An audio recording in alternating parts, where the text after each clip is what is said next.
During Columba's lifetime, when he was setting up the monastery here, over on the other side of the world, a Byzantine emperor was doing his bit to further the Christian gospel with an ingenious idea.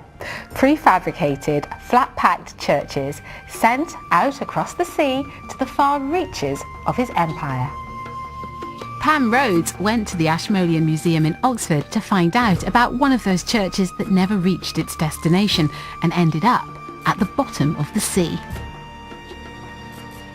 In an effort to cement the Christian faith, Justinian the Great initiated an ambitious church building scheme.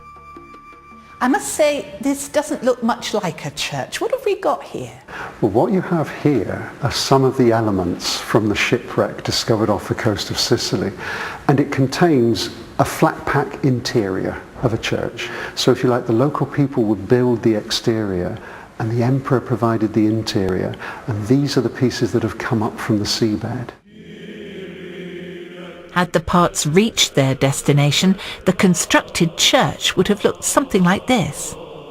To date, 450 pieces have been brought to the surface.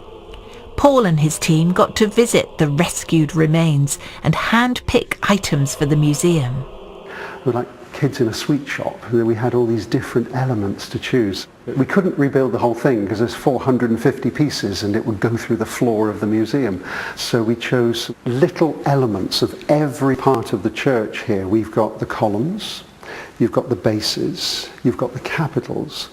You've also got fragments of the pulpit, and this pulpit was a monster. It was huge, with 2 staircases going up the side and a great platform where the priests could have looked out onto the flock. So it's a full kit, if you like, to make the church. Some of the fragments even have marks on them, which could be mason's marks, or they could be instruction marks. So why did Justinian want to do this? For 2 reasons. First, he was the emperor. He's in control. But very importantly, he is also a very strong figure in the faith. So we have to thank Justinian for spreading the faith. I wonder what he'd think about his self-assembly church being here. I think he'd be absolutely delighted. He didn't intend it to come to Britannia. He intended it to go to North Africa or Sicily or Italy. But the fact that it's sitting here in Oxford, a centre of great learning and also of faith, I think he'd be absolutely delighted that we, the British, are coming to see his church and coming to see him.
member was a renowned intellectual, and Iona's reputation as a place of learning continued after his death. It's believed that the famous Book of Kells was illustrated here by monks at the beginning of the 9th century. And today, the Iona community has continued to keep that cultural tradition alive.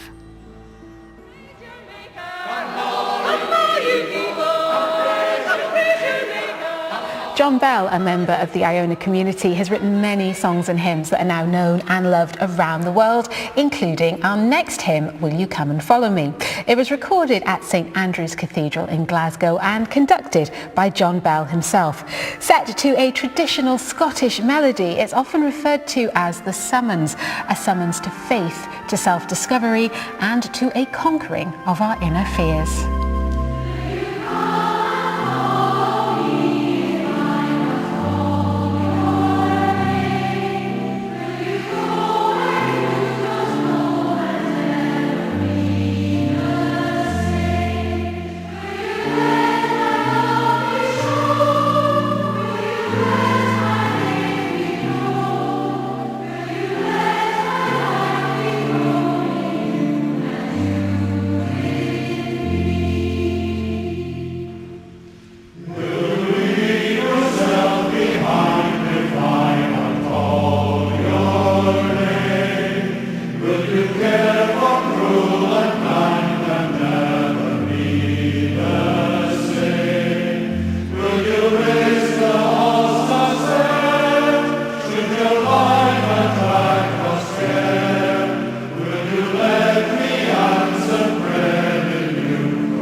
Summer's here and it's the perfect time to hit the beach, and the sun was certainly shining for Claire when she went to the north coast of Ireland to meet some teenagers who are taking the opportunity to explore and share their faith in the great outdoors.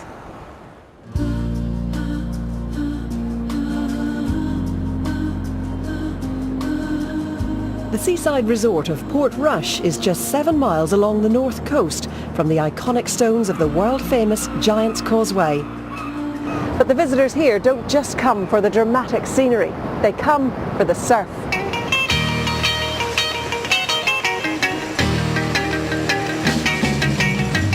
Every surfer is searching for the perfect wave, and I think in life too, I think we're all searching for that perfect wave, and unfortunately a lot of people don't go to God to find that. John O'Griffin has turned his passion for surfing into a ministry called the Surf Project. It's pretty much about creating a place and space for young people in particular to encounter God. So we're using the sport and culture of surfing to create a safe place where young people can come and be themselves and encounter God's creation, the ocean, the waves. This church youth group has come from Portadown, not just to learn how to surf, but to also strengthen their faith in the workshops later on in the day. A lot of young people who come, some of them might come from the cities, from towns, and this would be a totally new experience. By just simply being on the beach and in the water and in this environment, I think it just changes perspectives for young people, and it gives you a platform and an openness to really connect and give them a different view on life. get right onto the hands, okay? Because you lean back and it slows up, so come right forward. Okay. Good, well done. I thought it would just be such like a good opportunity to come and meet new people and try new things, and also just like deepen my relationship with God. Getting to know other people through us and the fellowship that comes with that has been a real blessing to me. It's such a good opportunity, like, to even come and worship God while you're out here on the beach.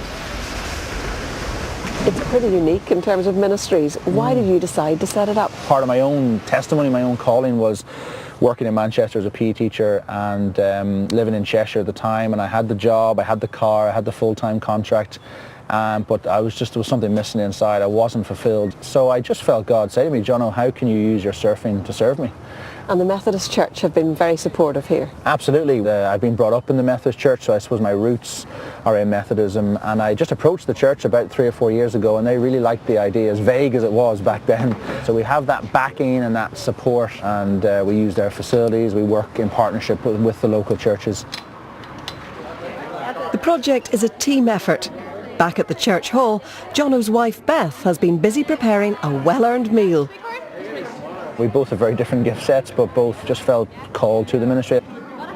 We believe living life to full is living God's way through a relationship with Jesus, and we as Christians have a responsibility to share that. We're just going to bring all the day in, and we're going to do our little Living Life to Full workship. We're going to look at those Bible passages that you had your homework for to read. I guess we're just trying to use our gifts and skills to serve God and serve others, and I suppose the Surf Project is a reflection of that. Do you pinch yourself when you look out on views like this every day? This is your office, effectively. Absolutely, yeah, and I get to surf regularly. I get out on the beach with the dog, and that's the times when you get that inspiration, when you hear from God and you hear that small voice, and what better way to get to know Creator God than to immerse ourselves into His creation. Yeah.